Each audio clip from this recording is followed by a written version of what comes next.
Awesome, awesome, awesome.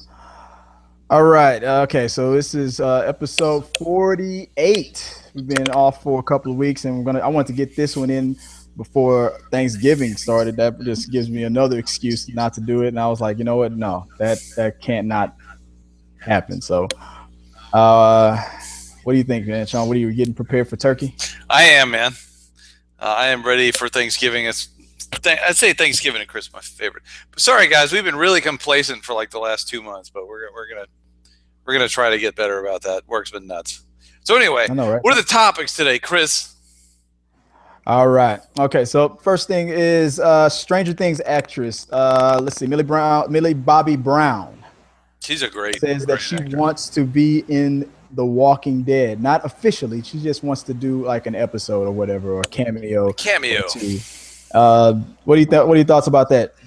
I thought she was awesome in Stranger Things. So yeah, I mean, I think that she's so popular in Stranger Things that I don't think that they would ever be like willing to be like, oh yeah. I don't think Netflix would just like give her away to The Walking Dead. That would never happen. But I do think that she's like one of those diamonds in the rough, man. Like she came out of nowhere. And you know, if for those of you guys who watch Stranger Things, she like steals the show on that show. So yeah, I'm all for it, man. I don't know what kind of character she would be in it, but yeah, hell yeah, give her a shot. I would imagine if anything, just probably like a the daughter of a surviving family, or maybe Rick's something like long that. lost daughter. Yeah, exactly, and or something like that. Rick's daughter. Maybe sometime in on the season finale, it's Rick's daughter in the future or something like that. We can kill off Carl and replace her with 11. Oh yeah, exactly. Yeah, I can't wait for that episode. But Carl. I'm thinking that she, if I'm thinking Netflix. Well, Netflix knows that she's such a big star right now, and Oh I'm sure man. that those contracts aren't as strict because I mean you film all the episodes back to back and they just go and stream, so you have the whole rest of the year, if not not the rest of the year, but a lot more time to just do your own thing after everything wraps. So I'm sure those contracts are lenient because it's not competing with any. I mean, Walking Dead is on Netflix, so if anything, it kind of, I think it like helps the cycle. I don't think there would be much of a conflict of interest, and if anything, I think she's in one motion, in one punch, has probably become not all powerful that she can just write her own ticket anywhere, but I think Man, popular enough. almost as much as you can from being on one show. First season, she is phenomenally popular now. Like It's like Stephen Urkel, kind of like if Jamal White from Family Members Matters, if he would have thought to really expand, he probably would be a huge mega star, maybe producer or something like that, or director, for all we know. If he would have known to milk it with I milk don't think that he knew the teat. power he had. The power of the Urkel. No, he The didn't. power of the Urkel, man. That was He's huge. Urkel now. That's all he is. Mhm. The next thing is, say, according to the Inquisitor, the world is not prepared for an actual alien invasion. So I just saw the movie Arrival, and it was very smart. It was, if you're looking for a movie where you're like, you think it's going to be like Independence Day, the aliens are going to come out and you're going to shoot them up and blah blah blah. You're going to prepare yourself for disappointment. It's a thinking man's movie. It really like attacks what if this really happened, kind of a step to it. And according to our smartest scientists, we aren't prepared for it Oh if it no, actually happens. no. I mean, if they can make their all the way over here, they've already got a leg up on us. And not only that, even unless it was some kind of doomsday scenario, we wouldn't even know it had even happened because the government would hide it from everybody. I mean, No, well, but in the Arrival movie, it was a global event. It wasn't just one pod that's in one spot. It was like several pods in very different key locations. And I'd be like, "Don't tase me, bro. yeah, Don't tase me." there was like no way of hiding that. So if they were saying, so if that actually happened, the world wouldn't be prepared for it. We You're don't. talking about if the global event actually happens Yeah, versus no, no, just we if they arrive. Because if it's not global and they arrive, we're not going to know about it unless they want us to exactly know about it. exactly. But not. I remember reading some articles that said that you shouldn't be prepared for like the what the movies think would happen. Like, don't prepare yourself for a actual alien being to just come out that spaceship and like be greetings, take me to your leader. Like, think about how we do it ourselves. I mean, it would take us years to get to Mars, and then think about how many years it would take to get out of the solar Yeah, system that's to just another a planet. Mars. I mean, we're talking light years away for, We're talking, yeah, we're talking like centuries and takes stuff to actually get years to some for places. light to get to those destinations. So yeah. So unless we're talking about a civilization that's immortal, then the odds of uh, the scientists. I remember reading about this. I'm going to be quick about it. The scientists say, look, it's not too far fetched to think that aliens wouldn't do exactly what we're doing right now. We send satellites up all the time. We send unmanned drones and stuff all up in the air all the time because we can't survive out there for that long. But we send machines. Right. If they say that if an alien visitor was to ever come to our planet, odds are it would be one of their satellites or one of their robots. It wouldn't be them. I agree. I think that's pretty logical. Yeah. So prepare yourself for a big giant robot just tearing through the saying I come in peace, just knocking buildings down. Yeah. Machines for the alien orgy. For the big orgy. So, all right. So I talked to you about this a little bit earlier, and I know your opinion about it. But Simon McQUOID, he was tapped to direct the new Mortal Kombat reboot that's being produced by James Wan, and his resume is stellar. It's quite a long book of Duracell commercials, Tesla, Nissan, PlayStation commercials, Samsung. All these commercials are mostly a commercial director, but he's now getting his shot at Mortal Kombat. Is this the right platform to get an up and coming unknown director? I mean, I would say in this particular franchise, absolutely, because nobody wants to be the guy who would be like, it wasn't me. Nobody wants to bite that bullet if it fails. And chances of a Mortal Kombat franchise being really successful right now, I think it's not. I think it's more likely it won't than it will. And I think that they're gambling. It's a gamble, just like with a lot of these movies. But I don't think that I'm sure that they went and asked a bunch of big directors, and they probably had no choice but to go after this little lesser known guy. I don't think anybody else was willing to take that gamble. They're like, no. I looked into him a little bit. He's being credited. He's got a lot of acclaim to his resume. I mean, those commercials that I listed, that Duracell commercial was a Star Wars commercial for Episode 7, and those were pretty well shot. So, according to we trust James Wan. So if he sees something, James Wan, we trust. We trust this in James. We trust, but I'm gonna say the opposite of thinking that. Well, for one, I'm thinking that, like you said, no big guys would probably want to take on a video game movie. They're like a Mortal Kombat movie, no. But Mortal Kombat, though, even though none of these video game movies have really reached the levels that it needs to reach to make video game movies be taken seriously, like comic book movies are nowadays, Mortal Kombat is still the one that pretty much, even though. And technically, like if we compare it to like Marvel and DC movies or just movies in general, it's pretty bad in comparison. But for what it was awesome. I mean, it was the best one that ever come out at that point. The best one they've ever done. I mean, it wasn't trying to be like Shakespearean or nothing. It did exactly what it was supposed to do, and it's the only video game movie that did that successfully. I thought you loved Street Fighter. No, well, no, that was a horrible. But but I'm thinking that if anything, the Mortal Kombat movie would have a better chance than any other one because the first one was already successful. It's the first video game movie to spawn a sequel, not the only one, but it's the first one. So I will say that if they're going to make it successful, I think they need to take the Deadpool route. I think they need to give creative freedom, and I think they need to not be upset if it's an R rating. It should be an R rated. Well, the first two were R rated. No, they were PG-13. Both of them? Yep. With the fatalities and everything? Yeah, I mean, because it wasn't bloody. Like, remember when Sub-Zero froze the guy and he shattered? It was just you're right. That was like the biggest complaint when the movie came out, is that we're going from tearing spines out and doing all this, Yeah, so it made sense back then when people were backlashing against the video game. The parents were, they're like, oh, no. They didn't even want us playing a video, let alone sending their kids to see spine-ripping fatalities and all that. So if they do this... Give them those kids hard R themselves. Yeah, they don't even care now. They're smoking weed with their parents. Exactly. So I'm thinking, that's going to be an R-rated movie. Give them the R rating. That's the first step. You got to go the R route. Thank you, Deadpool. Let's see what's next. Should should we give Infinity War Infinite Warfare? Infinite Warfare. I've already started playing it. No question to the rest of the clan. Should we give Infinite Warfare a chance?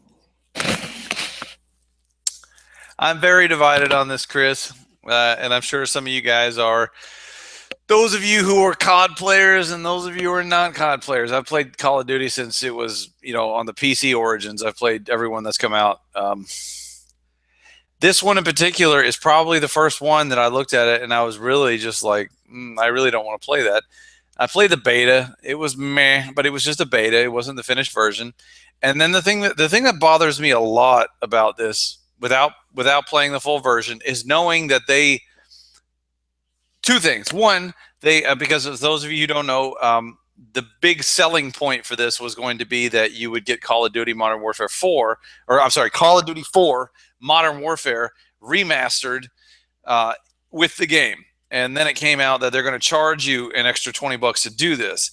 And so basically it costs you $80 to get the remastered version with Infinite Warfare. I think they should either do one of two things. One, sell it by itself, $20. I'd pay $20 all day, every day. Or include it for free. As far as the gameplay on Infinite Warfare, Chris, you've played it. You've played the full version, so lay it on the people. Let them decide for themselves. Well, you already know that that's coming. I mean, right now it's not happening as far as the splitting the games up and selling it separately for $20. That's coming. It's not going to happen now. It's got to come. It's happening. It's got to, mister. Because they're probably already hearing that backlash right now, but they got to try to get the game sales up for now, for the rest of this year. As far as the gameplay, I'll tell you right now, it's already better than Ghost. It's already better than what was the one that Sledgehammer did? The first time that they did the exosuits and stuff. Yeah, the Advanced Warfighter. Advanced War. It's already better than that. Yeah. The reasons why it still feels like an Infowar or whatever game. You can tell by Infinity the way it looks, the way they Infinity War, the way they designed their guys and the way the gameplay handles. You can tell. I mean, but we've enjoyed some of their games. Then after Black Ops came out, the bar was raised, and then that's been the standard bearer. But what they did this time was they took Black Ops 3 and they pretty much made a Xerox copy of it, and they made a new game, and they tried to build on that. The one advantage I'm going to give over Black Ops 3. Over Black Ops 3, all right. Black Ops 3, and this is not just because I'm trying to force you guys to play it. I don't care if I'm playing it by myself. I do enjoy playing it. It won't matter if you guys get the game or not. But I'm gonna be honest. It is the maps on multiplayer are better than the maps that we got on Black Ops 3, and probably the past couple of well, I'm not gonna say Black Ops 2 because with Black Ops 2 had better maps than Black Ops 3. I'm not even gonna bullshit. So I'm already going to give the maps advantage to Infinite Warfare. They did something brilliant. It's very glossy, very beautiful, very, very sharp, very detailed. It's like our friend Mike would say, breathtaking. And the guns, I like the guns and the super and the special powered guns and all that. And the fact that you can also level up and get old school guns. So if you guys are out there who likes the old school games, boots on the ground. They have the old school guns in this game. So you got your standard shotgun, you got your AK-47, you got your old school guns. Well, that's good. You're not just forced to play with lasers. Right. So that's something right there. So yeah, that's just something to keep closing thoughts for me. I would love to have every video game that's ever made. I'm just like that. I'd play them all if I could. When you're balling on a budget. I'm balling on a budget. I don't think that they're going to do more future. They're going to do very limited, if none at all, more on the future. I believe they might stay. They might come back to the present, but I doubt they're ever going to. I don't care if it's Black Ops. I don't care if it's Warfare. I don't think they're going to, because I know that the hoopla surrounding it was people are just like, just spaceships. That's why I keep saying boots on the ground. People are complaining. They're like, let's bring it back down to earth. So anyway, guys. That was the conversation that I had with the guy at GameStop. I mean, I thought about that too, but then I really thought about it. I mean, just like hip hop, it's made by the youth for the youth, And us old guys, that's we Yeah, still we're are Mario, and we're the first gaming generation. So that's when we hear when we rally together and we say, I wish it would go back to World War II or the old games and whatnot. Well, there's probably more of us. This is the point that I made. Now, maybe I'm wrong, but I feel like it's probably more of us giving up gaming, we're becoming 40-year-olds, 50-year-olds. We're probably giving up gaming. Then, and then on top of that, there's probably more kids being born who don't care or even know about those old games. So they see, oh, I can play in outer space and I love these lasers and stuff. And that's all they know. They're like Black Ops 2, wait, what's this game called? Infinite Warfare is probably their Black Ops 2 or their Modern Warfare or something like that. And they're just going to keep moving forward. So they probably crunched the numbers and have decided there's more younger kids who don't give a damn about the old ones than there are the old loyalists who are abandoning ship. There's probably getting filled up with the kids faster than the guys that are abandoning. That's just my 2 cents. That's what I think. You know, the ironic thing That's is the reason why, because we've been complaining about this for the past 3-4 games, right, and it still hasn't stopped. They're catering to the generation that has less money and is a lot of them underage to be playing a mature rated video game, which is kind of ironic to me. Because not only do some of those kids have money, but they also have their parents' money. So that's our thoughts on that, guys. Call it Dookie. Yep. All right, so let's move on to what's in theaters. So all right, so currently, in theaters right now, you got Bleed for This.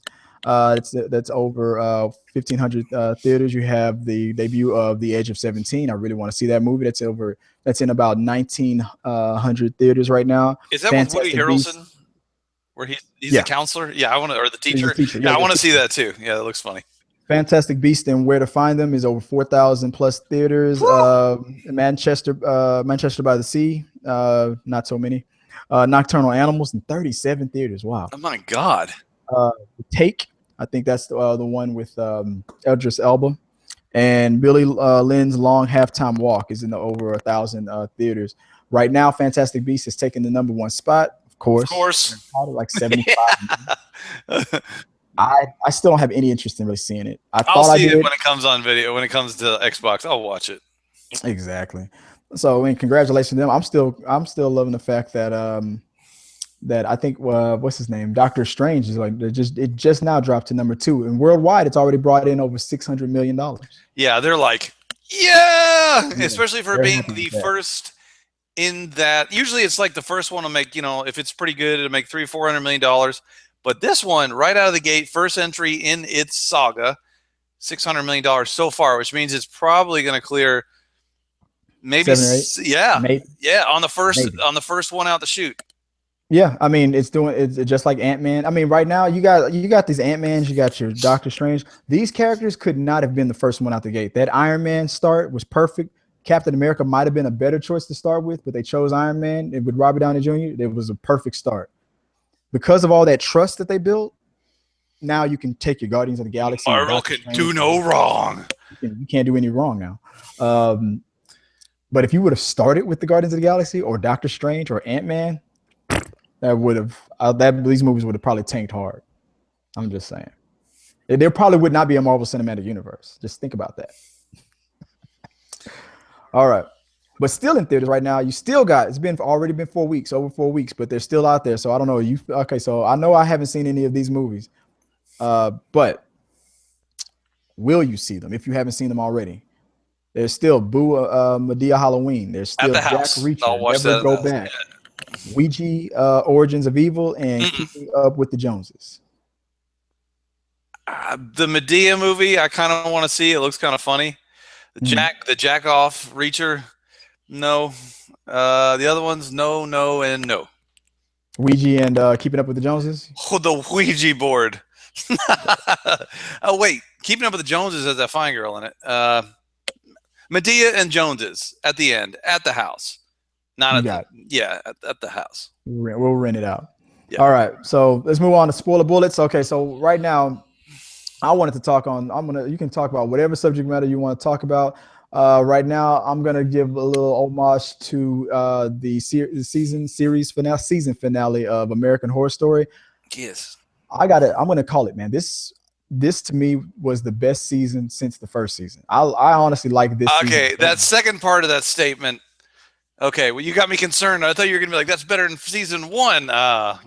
I just Yeah, said that. Yeah, it's better than you season thought one. it was better than the first I season? think this season is better than season one because, if not equal, I think it's just a little bit better because I remember that first season being like freaked out or they took me for a loop a little bit. But this one, there has been about 4 or 5 episodes that genuinely creeped me out. Like I'm still thinking about the butcher when I walk around the house by myself.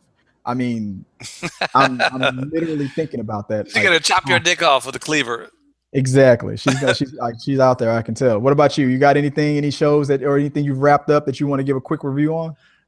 I do, but I want to say a statement related to what you said. So if I had to pick one, mine would be the first season, and Mhm. then the Freak Show, and then Roanoke, and then the rest. So that's my 2 cents on that. I think See, Freak Show might be my least favorite, yeah, or becoming my least favorite. but a show related to the Freak Show I just watched, and it's been discontinued, guys, for years, years. But I just never watched it because I didn't have cable television back then. Was Carnival? I don't know if you've ever seen the show. It was an HBO show, Carnival. It's only 2 seasons of it. I knew nothing about this, but it was on Amazon Prime, guys. If you guys ever get a chance to check out Amazon Prime, it's a great service. So I watched I binged it, man. I binged 2 seasons of Carnival, and I was really left wanting more because they leave it on a cliffhanger, and I don't think that they knew it was going to be canceled, obviously. And so I did a little digging on it, and it was apparently the most expensive show on TV at the time to make. So they just didn't have, they So what just was the show couldn't. about? That's another thing. You know, when you look at the picture of it, you think, oh, it's about a carnival. It does take place in a carnival. It's like a roving carnival sideshow act that picks up this guy, Nick Stahl. For those of you, he played John Connor in Terminator 3. I don't know if you remember him, the young Nick Stahl.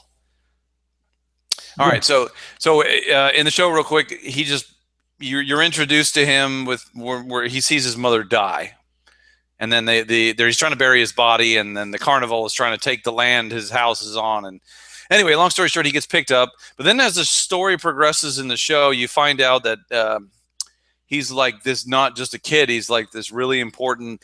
It starts to not take like a religious, but it's kind of a religious thing, like where there's the Alpha and the Omega, and he's like a healer. Like he can actually transfer life and like heal somebody, but it requires him to kill somebody.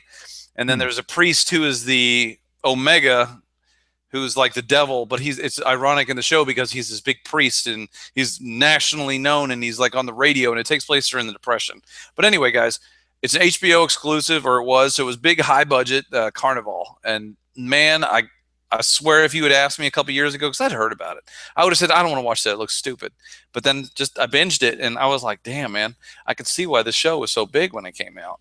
Right on. I think that's going to be the same thing for us with Westwood. Me and Sean, I don't think we Westworld. started Westwood yet. I have not seen And Westworld. I want to see that shit. I'm hearing good things about it, and I think we're going to start watching that because I'm hearing so much about it. It's probably going to be that next big show, and I think it already is. I So think I'm that's going to have to HBO get as on the well. train.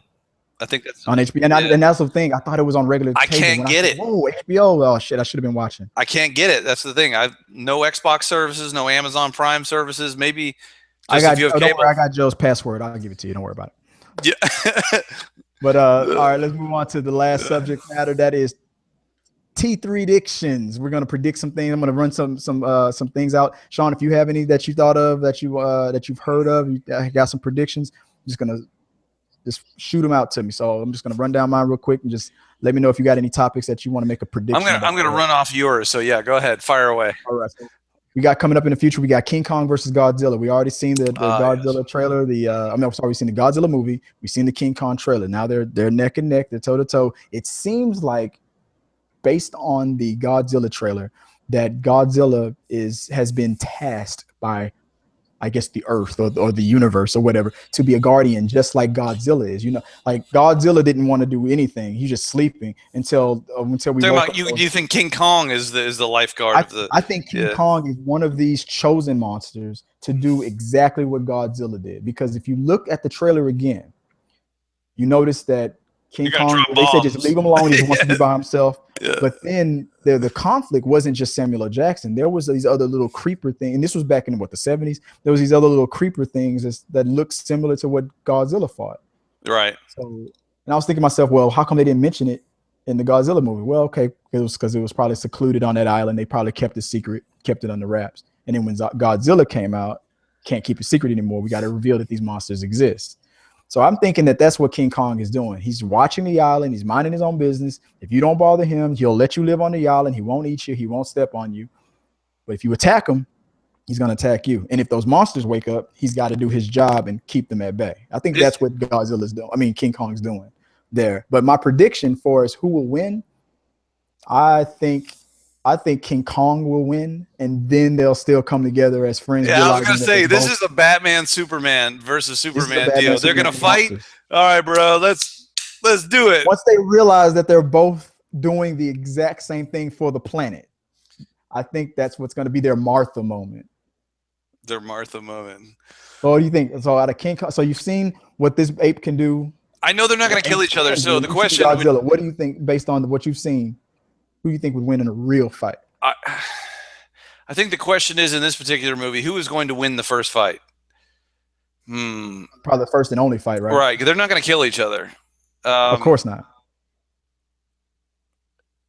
Normally, I'd say Godzilla, just because they seem to always champion Godzilla. But I don't know. King Kong is fucking huge in this. Now, I do think... No, it's going to be about the same size. They made him bigger so he can be face to face. I think that they made a mistake in the trailer showing King Kong. I think that they should have made the audience wait, because they're going to be like, what does he look like? What does he look like? What does he look like?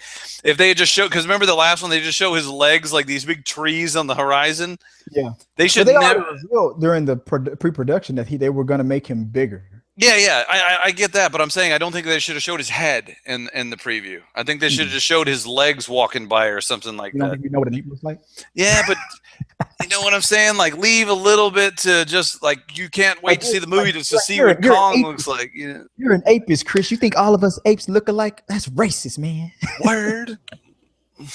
like Sean's got the right idea. Like, he knows that all apes aren't the same. Chris, you're an apist. Like, I know. I'm sorry. I'm an apist. They all look alike to me. I think in this particular one, it's going to be like a tie, and something's, they're going to be like locked in, holding each other, and something's going to happen to split them up. And then that sneaky third monster is going to keep sneaking out the hole. And they're going to look at each other. This motherfucker just cheap shot at us. Like, you see this shit? Are you serious? You see? And then Godzilla's going to be like, wait, you fight those things too? Like, yeah. And then my brother, that's what's going on. They're gonna give each other a little boom, and Godzilla's gonna blow his breath on him and kill him. That's gonna be hilarious. All right, next one. All right, reboot the X-Men through Deadpool. You think they should do it? I think if they are going to reboot the Deadpool, because we know that, or the rumor goes that with Logan, we're gonna see the end of Hugh Jackman Wolverine. So I think if they are going to reboot, because I think that the whole, and correct me if I'm wrong, I would say from an X-Men standpoint, Wolverine is the base to the entire X-Men franchise. I'll put an asterisk on that, and I'll tell you that later. Yeah. But as far as the movies that we've seen so far, Wolverine is the most important character in the X-Men standalone movies. People always go to see Wolverine. So if they are going to reboot it and introduce a new Wolverine or whatever, the Deadpool series, I think, is a great area to do that in. I think they accidentally, because this is about Fox not caring about consistency and continuity. They don't care that their movies conflict. You got the girl who turns into diamonds. She's a little girl in the Wolverine Oranges movie, and then she's a grown woman in what was that? Days of Future Past. No, First Class. Then she's a grown woman in X-Men First Class, and like it didn't make any sense. So they don't care about continuity. So I think them using Colossus, a different Colossus than the one that they've already had, I think that was just a means because they just wanted to make a cool Colossus, and then using another X-Men that we've never used before was just because they just wanted to use it. And I think after the reaction was so well thought of, they were like, I bet then the light bulb went off and they were like, we can now reboot. Now that this is so successful, we could probably now reboot the X-Men successfully now because we didn't use any of the old characters in this I agree. film. I think it's a good idea. Use the same Colossus, use Megasonic Teenage Warhead. She's badass. Because she's awesome. She's badass. And that's not even her real powers. No, she was a psychic or something, right? She's a psychic. And on top of that, Fox didn't even have the rights to her. Marvel had the rights to her. They asked Marvel if they could use it, and then coincidentally, they're like, sure. They well, no, they weren't just going to give it up, but coincidentally at the exact same time, they made Guardians of the Galaxy 2. They wrote the script for Guardians of the Galaxy 2 without realizing that they didn't have the rights. The planet, the living planet. Yeah, the living planet, Russell Crowe's character. Yeah. They're like, well, you guys got the rights to this. If you want this, let's do a trade. Even trade. Perfect scenario. But I read that the director really loved her name, and that's why they picked her. That's why they picked her. Love that crazy ass name. So with a crazy name like that, so I guess she's blowing stuff up all the time, right? Like, no, she's psychic. Well, not in this movie. Not anymore. Yeah. So they had to get Marvel's permission to change the powers up, and they blessed them with that. But that was great. But I'm thinking because they used a different Colossus, they realized they've already started to reboot X-Men without even realizing it. Because if Deadpool would have flopped, we probably would have been kept going forward with Magnavoy and the new Professor Xavier that we already got the younger kids and just kept going forward with them. But since it was a success, I think they're going to reboot the whole thing. But if they were going to keep a few people, I think they should keep the new Professor X, McAvoy, the new Jean, and the new Cyclops. Just those three. Everybody else can change. You don't even think Magneto, Michael Fassbender? Oh yeah, he's gone. Yeah, he's gone. You got to change. You got to get rid of him too because it doesn't make sense. That's too much of a tie to. Well, no, maybe. You know what? The only reason I say that, guys, he just Michael Fassbender. So I mean, Michael Fassbender and Magneto, you keep them, and that'll be your bridge. But reboot everybody else because I think Cyclops and Jean need to be a little bit older, earlier 20s. Like, because I don't know how old she is. I think she's like 19, 20 years old in real life, maybe. I think Cyclops needs to be about 25, 20. But you know what? By the time they film, they probably already will be. So if you're gonna keep them, keep Jean, keep Cyclops, keep Magneto, keep Professor, scrap everybody else and reboot it. I don't know. I just thought of this. It'd be kind of cool is if they do Stranger Things season 3 or 4. If they needed an older 11, they could use that chick who they have as Negasonic Teenage Warhead. She kind of looks like an older 11. A little bit. I don't see it. No? I think she's from, if I remember correctly, I think she's from Houston. I mean, with the short hair and her face, she kind of looks like she's older than Elle. I mean, but, if she's much older. Yeah, she's 19. Yeah. 11 is like 11 or 12 now. Elle looks a lot like Natalie Portman to me. The actress who they have. That's who I would get if I was older. If I was to do a scene where 11 like is in her 30s or something, thinking back and looking back, or probably a superhero or something like that. Natalie Portman. Perfect. In her 30s or 40s. In the 30s or 40s. But they could get Negasonic in her like early 20s because it's hard for Natalie Portman to pull off early 20s. She just can't do it anymore. Not anymore. Late 20s, early 30s though, because she is early 30s. Yeah, she's my age. Yeah. So, all right, guys, what's next? Beauty and the Beast. Will it be a flop? I think it's going to make money. I definitely know it's going to make money. Will it be as good as the animated movie from my childhood? It's hard to say. Nostalgia. I wouldn't hold it to that level to determine whether or not it's going to be a flop or not. That's like saying, is it going to be as good as The Godfather? Like, no, probably not. I thought The Godfather 2 was better than Godfather 1. A lot of people do, but I don't think it's going to be bad. I don't think it's going to hit as hard as the cartoon did. No, I agree. I don't think it's going to make it because that was like a huge deal when it came out, a huge deal. And actually, if you listen to the soundtrack, the orchestra OST, the original motion picture soundtrack, it still holds up. It's gorgeous. I think this one's going to hold up. I think, and I said this before, but I still think the only problem that I have with it is the way the Beast looks. Right. Yeah.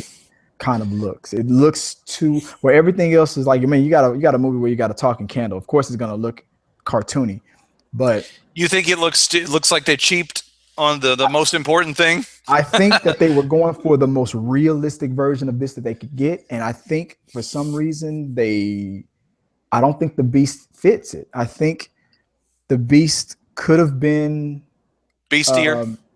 What? Beastier could have been more beastly. It could have been like what they did with on X-Men. Like it could have, instead of being a CG guy, a CG Beast. I think they could have done a.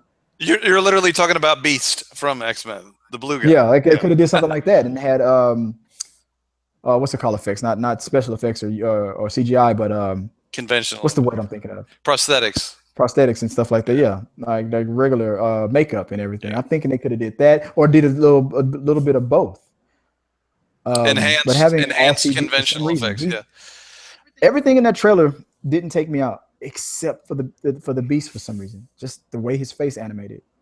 For some, maybe I'm wrong. It's probably the trailer. I think it's easier for him to do it now with strictly CGI. They can go back and manipulate everything about it. So yeah, that's why they do it. Yeah, you know what? I'll give it a shot, but I'm definitely gonna see it. I'm excited to see it.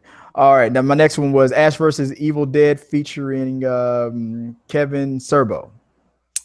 Is it like and guys? Kevin Sorbo gonna make a cameo, and this is Hercules, right? From the Hercules. Yeah, you know, Sam Raimi, all those guys. Yeah. You already got Xena there. Yeah. Will the rest of the crew Lucy come in? Lawless. Kevin Sorbo make an appearance? I think that would be cool. I mean, I'd be down for it. For those of you who are not familiar, the show, the Hercules series, and Xena, and there's like this little universe of all these people who know each other and all work with each other on multiple projects, including Sam Raimi, who's the director of the Evil Dead 1 and 2. Producer of Xena, producer of Hercules. Yeah, all that's the Spider-Man. His brothers acted in both shows. Yeah. So they're just like, they're a tight little community. So I'd say, yeah, man, fucking hey, bring I Kevin thought that was Sorbo. Cool that he went back and got Xena, but will he get Gabrielle? Will he get Hercules? Aeolus? All these people. I think that would be cool if he got. When did that show come out? Was it like that was the 90s, man? Yeah, but it was like 93, 94, something like that. I was before a tween when that came out. And then Xena came out and took over in the ratings. Lucy Lawless. Callisto. If they bring back anybody, she's the one I want to see. Callisto. If you don't know who Callisto is, start Googling. All right. So we just had a WrestleMania pay-per-view event. It was my question. If we would have recorded this yesterday, the question would have made sense, but I already know the answer to it now. So the question was going to be Brock Lesnar versus Goldberg. I don't know if you watch wrestling or was. I know who both of them are. Yeah. So the question was, right now Brock Lesnar is pretty much considered like almost unbeatable. The way he's brought his character up back in the WWE. I'm trying not to sneeze. He's pretty much like a realistic ass kicker. Like nobody don't even think about fight this guy. The reason why he wants to fight you is because he knows he's going to beat you, kind of a thing. But Goldberg was a guy who was in the past undefeated for a long time, pretty much could beat anybody, and he did beat Brock Lesnar once, and he always had that. Yeah, he had that in 2004. He had that one over him. So this was something to. Now that this is the new Brock Lesnar, this was something to redeem him on. Did he beat? Goldberg got beat. Goldberg beat him in less than 2 minutes. Goldberg beat him this time again. It was crazy. That's Spoilers. So that's 2 for Goldberg. 2-0. Okay, so he's never been beaten by Brock Lesnar then.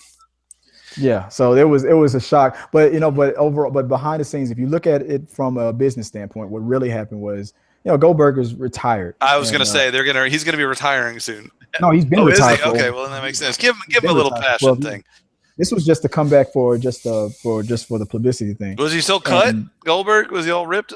No, not as big. He's not as big as he used to be at all. But he's got that. He's getting that old man strength that you pretty much know don't mess with him. I know that. But Brock Lesnar didn't have to agree to lose this match. Brock Lesnar's fame and career, and he's gotten to himself to a point where he's like, I want to have a match with against 10 gladiators, and I'm going to beat them all. And then WWE's going to be like, okay, just write the check. But he put Goldberg over, and he let him retire again officially with a big win. But not only that, but an upset on Brock Lesnar. So that to me tells me that Brock Lesnar is becoming a real cool dude. who's not trying to hog the spotlight. He's been the world champion fighter in real life. He's not worried about what people are thinking on him on the soap opera. Exactly. After going back and forth to UFC and then winning and coming out, man, come on. He's not worried about it. He's pretty much at a. I'm thinking I will be shocked if he's not making at least like $250,000 an appearance.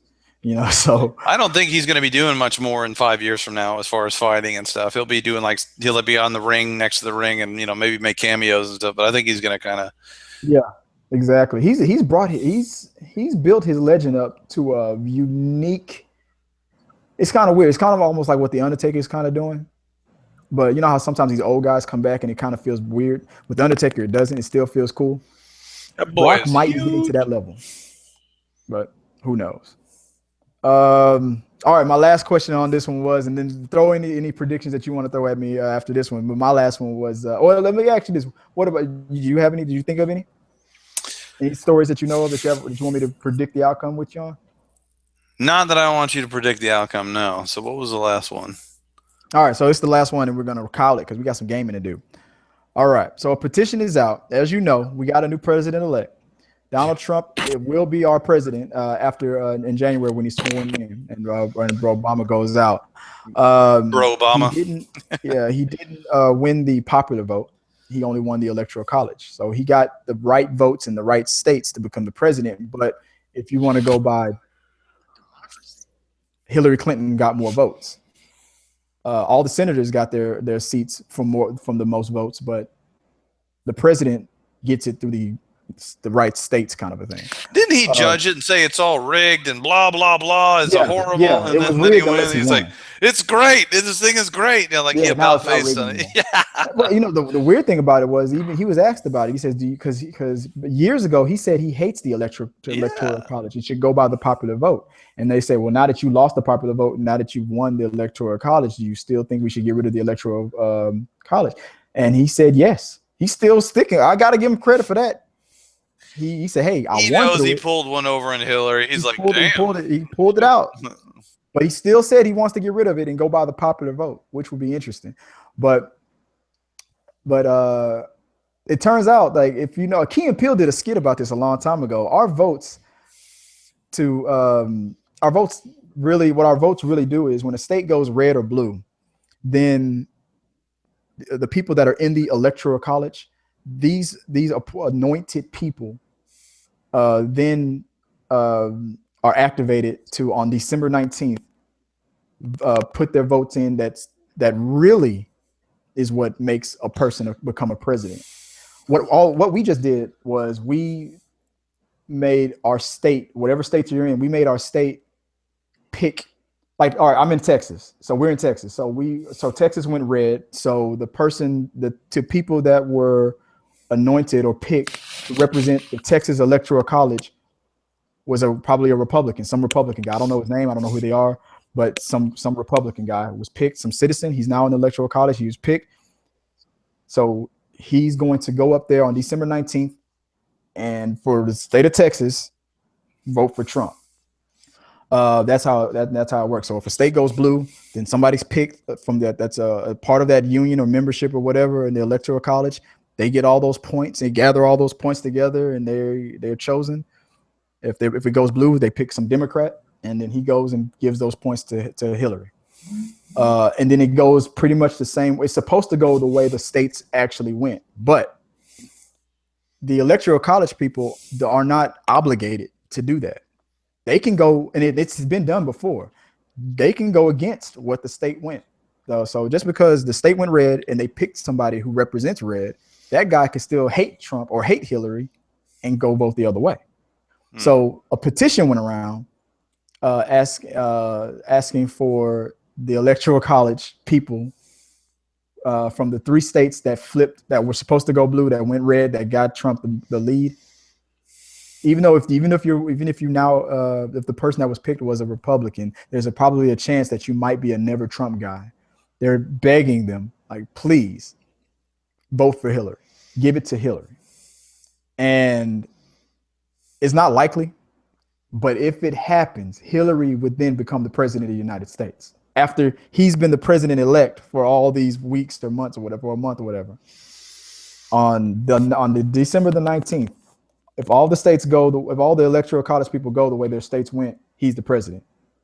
But if those three guys, or any of the three, or I mean any people from any state, if they decide, like let's say for example, if Trump did something like really crazy and whatnot, and like really grab somebody by the grab him by the pussy. I'm thinking that these guys, some of these guys would vote the other way. But the question is, it's happened before, but it's never happened to the point where it just changed the outcome. Do you think it's possible that this could be the first time it ever happens? If there ever was a time, now's the time. I don't know. He's pretty. It's already been. He's controversial. I mean, I never paid attention to an election, guys. I'm not a political guy. Chris will vouch for that.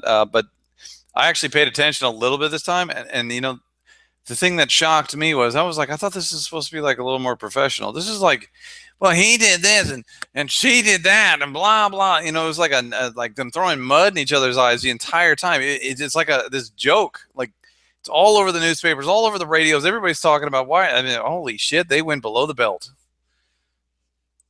Like, when you think of or what I thought of politicians, these upper echelon is that they're supposed to, like, you know, carry themselves a certain way and be professional. Like police officers, you're supposed to be able to yell at a cop all day long, but they're supposed to keep unless you attack them or do something legal in front of them, they're supposed to rise above it mentally. Right. Like those British bobbies that guard the palace, you know. But no. They're just punching each other in the balls all day. Just I don't know, man. I feel like, yeah, they both were doing that. But I don't know, man. When I break it down, but again, this is coming from a Democrat. This is you break down the message that Hillary tried to stay on. Her message originally was stronger together. Trump's campaign slogan was "Make America Great Again." You look at those two slogans. Let's say if an alien race came down on arrival and just look at those two slogans, then they say which one of these two messages was really trying to move the country forward. I felt like Hillary had that message, at least not probably the right person, but had that message. Stronger together. We can do anything if we all work together. Trump's "Make America Great Again," it sounded like a complaint to me. It was like, America sucks. Let's go back to when it was good. Let's go back to the 50s. Yeah, that was what Jon Stewart more eloquently put it, because people kept attacking him about that. Like, when was America great? Was it in the 50s when people were getting lynched all the time? Was it in the 18th century when we were slaves? Was it in the 80s with the cocaine? Was it in the like, when exactly was it great, dude? Because I mean, New York sucked back in the day. I mean, it's awesome now, but like when was it great? When was it great? And I think Jon Stewart said that people jumped on him on that too quickly. What they should have just asked him was, not are you trying to make the America like the 50s again, or something like that? What Jon Stewart said, what they should have asked him was, what makes America great? Why wasn't his slogan just "Let's make America great," not "again"? Well, because it implies that it's. That's what I'm saying. It's like, why does he have to put that in there? Let's make America great, or greater. Let's keep America great. You know, like, or something. Keep making America greater, because it still implies that it's not great. Make America gooder. And then all the sensitive people are going to ask those questions. Why isn't it not great? Then they're gonna give you the answer. Is it because it's being led by a black guy and stuff? And then the second you go there, you easily give him something to dodge. Like, nope, when he flies under. It's like and that's what I hate. They keep giving Hillary and these politicians the damn answers. Like, just ask the question and see what he says. But they give them the answers. Like, when he became president-elect, he was on 60 Minutes. They were showing the camera when he was looking at the results and he was winning. And it was like, oh God, Donald Trump is the president-elect. Everybody around him was like, but Donald Trump was like this. Oh shit. And then 60 Minutes later, it was like, what were you thinking in that moment? Were you absorbing it all in? And Trump was like, yeah, I was just absorbing it all in. I was like, stop giving him the damn answer and let him answer the damn question. Right, I hate that. Because for all we know, he was gonna say, I was totally freaking out, dude. But I hate it when reporters do that on any subject. Were you thinking blah blah blah? Yeah, that's annoying. Yeah, yeah, exactly. Yeah, I hate it when I hate, but see, that's one thing I agree with Trump on about the media, because I've always hated watching local news where it was like teenagers are creating new nuclear devices and bombs in your garage. Find out what chemicals they're using at 10. Like, don't fucking tell the kids that. Like, you got some kid like, yeah, let me know. Like, I hate it when the media does that. So a lot of the stuff that Trump was saying was spot on. Him being right about the polls being totally wrong was, it turned out to be correct, but I think it was still wrong all the way up to election day. I think the polls were 100% right, because even Fox, who was leaning right, was saying that he was going to lose. And I think because of all that, I think Republicans just rallied and was like, let's just give one big giant push and see what happens. And then the Democrats were all like, she's got it. And then hightailed it. And then whoop, just like that, Hillary's crying in the corner. Bill's running because he knows that was the last chance of happiness she had. And Trump, president. And I can't wait till that. All I know is I can't wait to listen to that speech when Obama has to sit there and listen to him. He's gonna go, for the past 8 years, this country has fucking sucked. Yeah, you got the hand thing. I can't wait, because Obama's gonna sit there like, fucker. At the end, he's just like like the way George Bush. Get off my stage, Obama, because you're fired. Exactly. And just like when it happened with George Bush, Obama tried to keep it positive, but he did throw a jab at Bush. But at the same time, anybody would have threw a jab at George Bush, because he was the most unpopular guy. He was very unpopular at the time. But I remember watching that speech, and he threw a big jab, like, we're gonna fix all the past 8 years and blah blah blah. And then but people would rather have Bush than Trump. Yeah, and then I remember the cameras going to Bush like, motherfucker. But I heard they get along now. But the presidency is a club that's only had like now 45 members. And all the surviving ones, even if they don't agree, once they get into that office and whatnot, they become like almost like brothers, because they know the pressure. Whether they agree or not, they like, hey, we don't agree with each other on politics, but you were a president like I was a president. Yeah, they're like, we were the most important men in the entire world. Yeah. So, I got your back. I'll give you my support when it comes to like advice on how to handle thing. And that's good. I'm glad that the presidents, all the surviving presidents, get along on that level at least.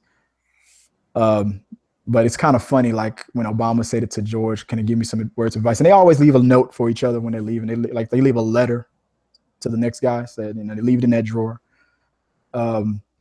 George said something nice to Obama. Clinton said something nice to George. And Obama's going to say something nice to Trump.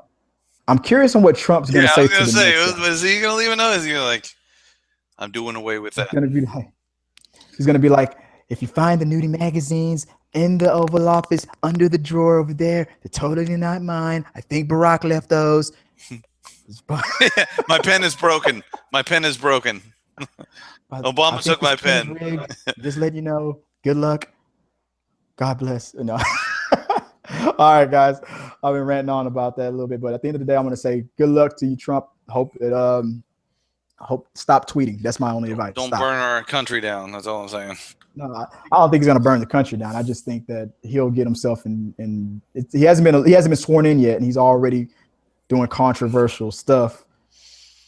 You just let Pence run the country like we know he's going to, and just do the rallies like you said you were going to do, and let your vice president run it. So that's what's going to happen. That's what I feel like is going to happen. He's going to be, which could be it could honestly be a rallying thing. It's never been done before.